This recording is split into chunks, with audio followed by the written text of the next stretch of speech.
Halo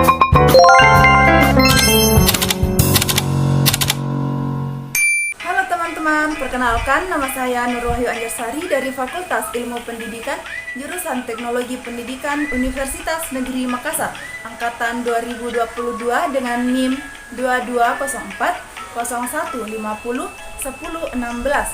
Pada pertemuan kali ini kita akan membahas tentang dasar-dasar pemilihan media pembelajaran. Teman-teman sekalian, ada yang mau tahu nggak sih apa itu media dan bagaimana dasar-dasar pemilihannya? Untuk mengetahuinya dan lebih jelasnya, mari sama-sama kita simak penjelasan berikut ini.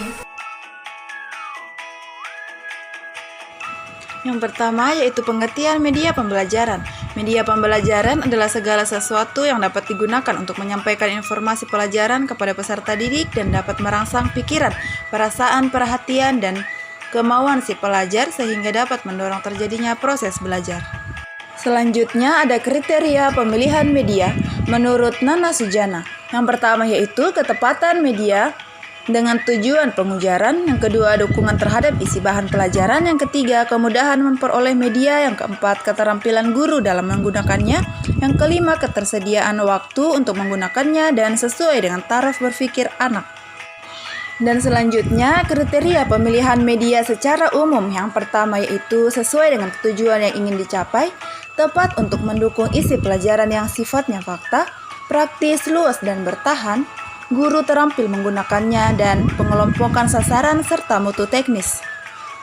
Adapun hal-hal yang perlu diperhatikan dalam memilih media. Yang pertama yaitu kesesuaian. Media yang dipilih harus sesuai dengan tujuan pembelajaran, karakteristik peserta didik, dan metode pembelajaran. Yang kedua yaitu kejelasan sajian.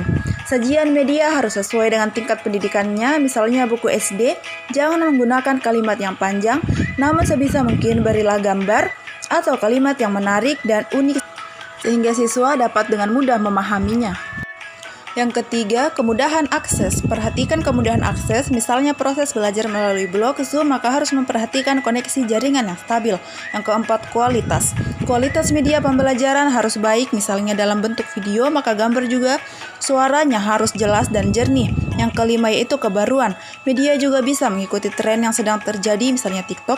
Guru dapat membuat TikTok sebagai media pembelajaran.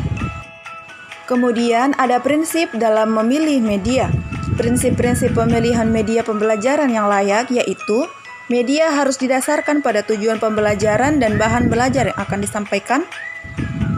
Yang kedua, media harus disesuaikan dengan tingkat perkembangan peserta didik. Yang ketiga, media harus disesuaikan dengan kemampuan guru. Nah, selanjutnya ada macam-macam media, yaitu media audio visual. Contohnya TV, buku bersuara, dan film. Yang kedua, media audio. Contohnya telepon, laboratorium bahasa, tape, radio, dan lain-lain.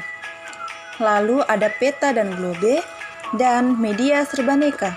Media serbaneka itu contohnya papan tulis, gambar 3 dimensi, papan magnetik, dan lain-lain. Lalu media visual, contohnya gambar ilustrasi, flashcard, proyeksi atau proyektor, dan gambar fotografi.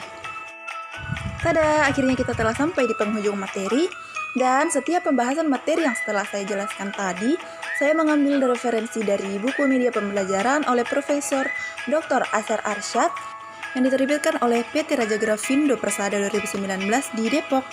Nah, itulah tadi pembahasan dari dasar-dasar pemilihan media pembelajaran. Semoga dapat bermanfaat, dan see you next time. Bye-bye.